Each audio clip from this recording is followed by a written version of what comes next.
할렐루야. 사랑하는 우리 신창의 성도 여러분 안녕하십니까? 오늘은 요나서의 말씀을 통하여 하나님의 크신 은혜를 함께 나누고자 합니다.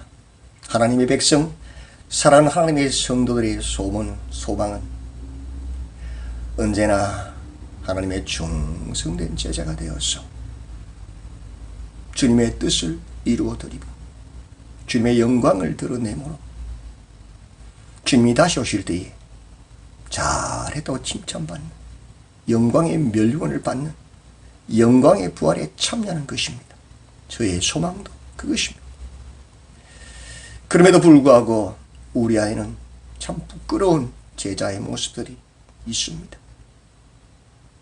오늘은 부끄러운 한 제자의 모습을 통해서 우리를 돌아보고 하나님이 기뻐하시는 하나님의 제자로 서기를 축복합니다. 신약에서 가장 부끄러운 제자는 누구냐? 누가 뭐라 그래도 가룟 유다입니다. 그렇게 3년을 따라다니면서 예수님의 복음을 듣고 표적과 기사를 보고도 결국 예수님을 팔아버리고 자신도 하지 말아야 할 선택을 한 비참한 제자입니다. 그는 예수님에 대한 잘못된 성경관, 잘못된 구원관 때문에 그런 선택에 이르렀습니다. 예수님은 우리의 죄를 없이하는, 우리를 지금 죄와 싸워 능히 이기고 승리하는 하나님의 백성을 만들려고 오셨는데 단순히 자신들을 압제하는 로마를 무너뜨리고 자신의 왕이 되어서 자신의 높은 자리와 또 부귀와 영광을 누리게 할 그런 메시아로 보았기 때문에 그는 그런 선택을 한 것입니다. 구에서 가장 부끄러운 선지자, 제자는 누구냐? 뭐라 그래도 요나입니다.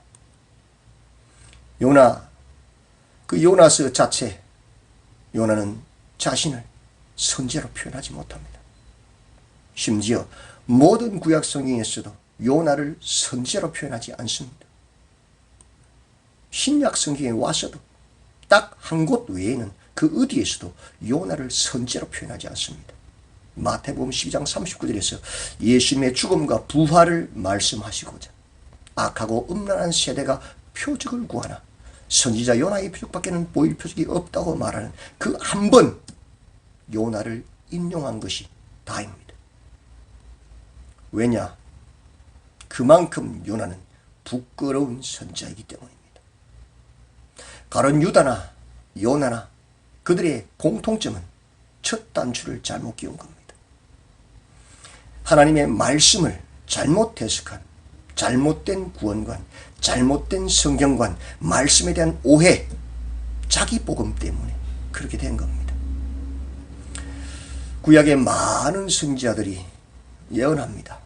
이스라엘의 우상 숭배로 하나님께서 이스라엘을 징계하시는데 그 도구가 세상에서 가장 악한 또 빠른 북쪽에 있는 아수르를 일으켜서 이스라엘을 징벌할 것이다. 그 아수르의 수도가 니느웨입니다. 요나는 그것을 이해할 수 없습니다. 이스라엘은 오직 구원받는 하나님의 백성이고 나머지 열국들은 하나님께서 지옥에 집어넣는 불수시개로 생각한 겁니다.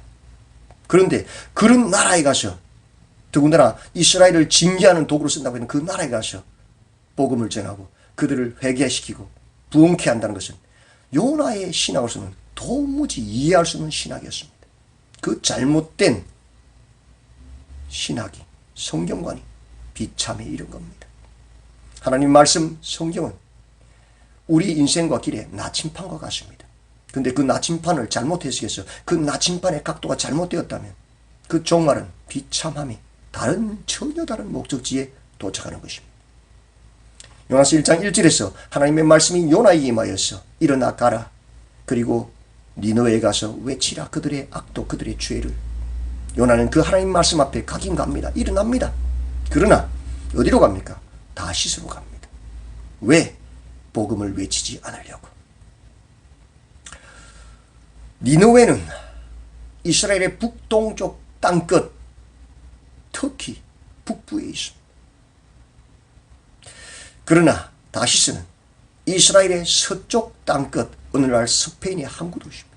전혀 다른 각도 방향이지. 그 잘못된 방향에 하나님은 큰 바람과 큰 풍랑과 배가 거의 깨어지게 할 정도의 경고를 하십니다. 그럼에도 잘못된 신학이, 잘못된 성경관이, 잘못된 구원관이 요나가 선지자가 되지 못하게 하는 겁니다. 배 밑층에 들어가서 누워 깊이 잠이 듭니다. 그러나 이방인 선원들이 오히려 신을 부르고 여호와를 크게 두려워하고 제물을 드리고 서원하고 그 폭풍의 원인이 어디에서 왔는지 찾고 있고 결국 찾아내어서 그 폭풍을 그치게 합니다. 누가 선지자입니까? 요나가 아니라 이방인 선원들이 선지자가 된 것입니다. 심지어 제비 뽑는 것은 선지자가 할 일인데 이방인 선원들이 제비를 뽑아서 요나를 찾아냈는데 요나는 회개하지 않고 오히려 나를 들어 바다에 던지우라고 마치 가룟 유다가 예수님을 팔아먹고도 자기의 잘못을 알면서도 회개하고 선교를 위해서 순교하는 자가 아니라 자기 목숨을 끊어버리는 그런 선택을 한 유다와 같은 선택을 한 것입니다. 도무지 이해할 수 없는 이 선자의 행동에도 하나님은 큰 물고기를 예비하셔서 요나를 그 배 속에서 살리십니다. 이것은 요나가 잘났을까, 요나가 회개서가 아니고 니느웨를 향한 하나님의 크신 계획이 있고 하나님의 그 놀라운 사랑과 은혜, 하나님의 신실하심을 이루기 위함이십니다. 그렇다면 요나는 이제 어떻게 해야 됩니까? 회개하고 들어와서 사명을 감당해야 되는데 2장에서는 더 가관입니다. 요나의 가정스러운 기도가 나옵니다. 내가 받는 고난으로 말미암아 여호와께 불러 아랬더니 주께서 내게 대답하셨다고. 그러면서 물에 빠져 들어가는 장면들을 묘사하고 하는 말이 거짓되고 헛된 것을 숭상하는 모든 자는 자기에게 베푸신 은혜를 버렸사오나 이방인들을 비방하고 있습니다. 오히려 요나의 이방인들에 대한 신학이 나오는 겁니다. 그러면서 나는 감사하는 목소리로 주께 제사를 드리며 나의 소원을 주께 갚겠다고 자기가 옳았다고, 다른 말로 내 똥 굵다는 소리입니다. 이런 가증한 기도를 요나가 하고 있습니다. 마치 성전에서 바리새인이 손을 들어 기도하면서 나는 저 세리와 같지 아니하고 하면서 세리를 비방하면서 자기 의를 드러내는 회개가 없는 연민에게도 자기 의의 기도를 하는 것과 똑같은 가증한 기도. 그러니 물고기도 너무 가정스러워서 웩 하고 토해버립니다. 여기서 토하다는 단어는 구약에 8번 나오는 단어인데 땅이 그 거민들이 죄악으로 말미암아 그 거민들을 토해낼 때 토하다. 또 불의한 재물을 삼킨 자들이 그 불의한 재물을 토해내게 할 때 토하다. 악한 자들이 음식을 가득 뱃속에 채워서 토해낼 때, 그 과식을 토해낼 때 토하다는 뜻입니다. 좋은 의미가 하나도 없습니다. 이 또한 니느웨를 향한 하나님의 크신 계획과 요나를 불쌍히 여기시는 하나님의 크신 사랑의 열매지, 요나가 회개서가 아니고 잘나서가 아닙니다. 3장에서 두 번째로 여호와의 말씀이 임하여서 일어나 저 큰 성읍 니느웨로 가서 내가 내게 명한 바를 그들에게 선포하라고 하신 그 하나님의 말씀 앞에 요나는 일어나 가긴 가는데 억지로 갑니다. 사흘 동안 걸을 만큼 하나님 앞에 크고 중요한 이 성읍을 아수르 제국의 수도는 얼마나 크겠습니까? 12만여 명이 넘는 사람들이 사는 곳 아닙니까?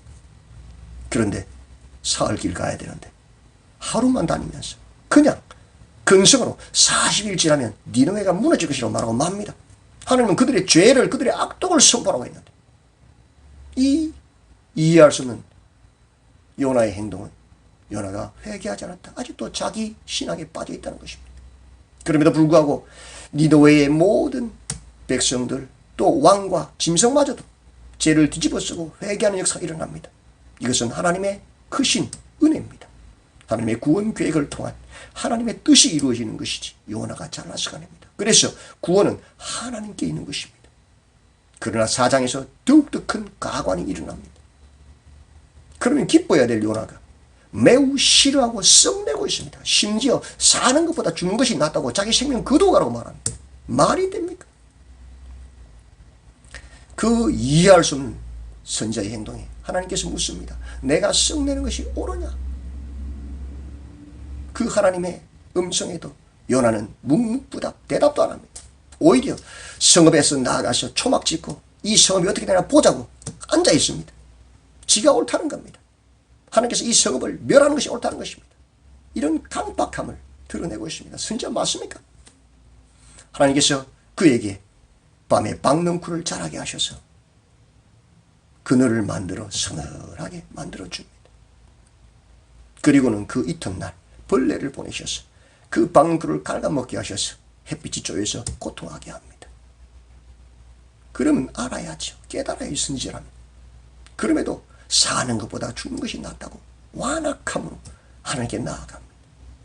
다시 하나님께서 9절에서 네가 이 빻는 굴로 말미암아 성내는 것이 옳으냐 물으시는데 요나의 대답은 더 큰 가관입니다.